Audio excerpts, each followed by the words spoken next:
Apple finally got around to sending me the new iPhone 13 Pro and 13 mini. Let's take a deep look at these cameras and see if it's really worth upgrading from last year's model. In this video, I'm going to be comparing the cameras on the 13 mini and 13 to the 13 Pro and Pro Max, as well as throwing in my archaic 12 Pro. Let's see how far we've come since last year. Let's first start with the most simple and common type of shot, a landscape photograph shot with plenty of daylight. Let's start with the ultra wide camera. Surprisingly, all three of these cameras look completely identical, even when we zoom into 300%.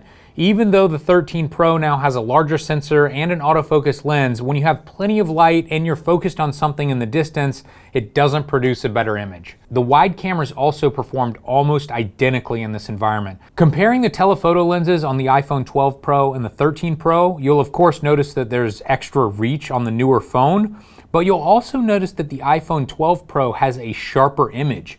That being said, I think it looks over-sharpened. At 500%, you can easily see the strange sharpening artifacts created by the 12 Pro. I don't think it looks good. So with enough light, all of these cameras look very similar. But what happens when you start shooting in low light?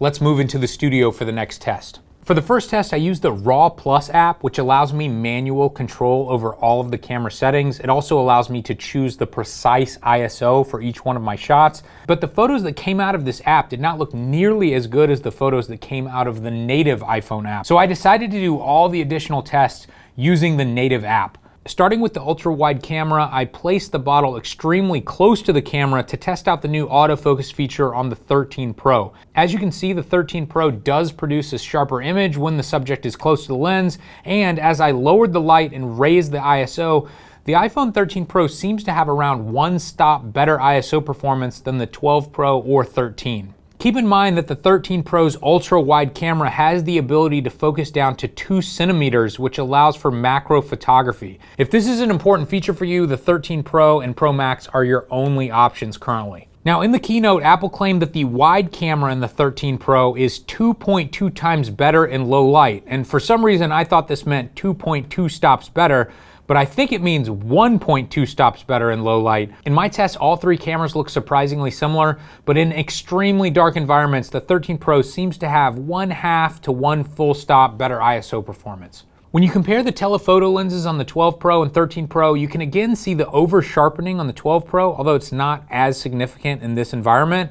But as I raise the ISO, it appears that the 13 Pro has around 1 stop better ISO performance, which is nice. Now, you guys may know that the Pro versions of these phones have a LiDAR scanner on the back, and Apple claims that this is used for better autofocusing in extremely low light. So I set my light to the lowest possible setting, and I tried to rack focus back and forth. If there is a difference in speed here, I'm not seeing it. It's not very significant, so don't worry about LiDAR. It doesn't seem to help photography much at all. Next up, I wanted to test the video quality of every single camera. Not only did I want to see overall image quality, but I also wanted to see stabilization, so I walked during all of these tests. First, I shot on the ultra wide angle cameras, and to my eye, all three of these cameras look almost identical again. Next, I shot with the wide camera on all three phones. Remember that the iPhone 12 Pro doesn't have optical stabilization in the lens, while the 13 and 13 Pro do. I can see a slight improvement in stabilization when you compare the 12 Pro with the stabilized 13s, but it's not as significant as I had hoped.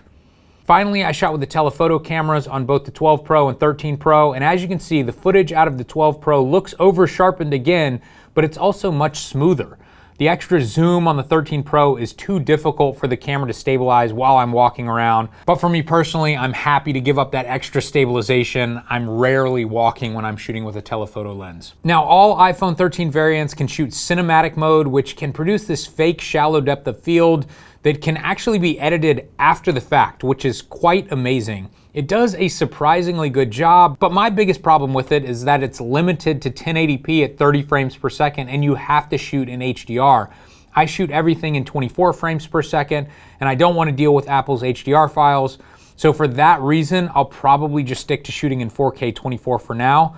Hopefully they'll give us more options in the future. So what are my thoughts with the 13 and 13 Pro? Honestly, I'm a little disappointed. They're great phones, they have amazing cameras, but I just heard so many times that this was going to be the biggest jump in Apple's history when it comes to cameras. There was going to be a massive difference between last year and this year. But when I really compared them side by side, especially in real world shooting environments, there really wasn't that big of a difference. Probably the biggest difference is the new macro mode, but I can't think of any situation where I've wanted to shoot something 2 millimeters away with my cell phone.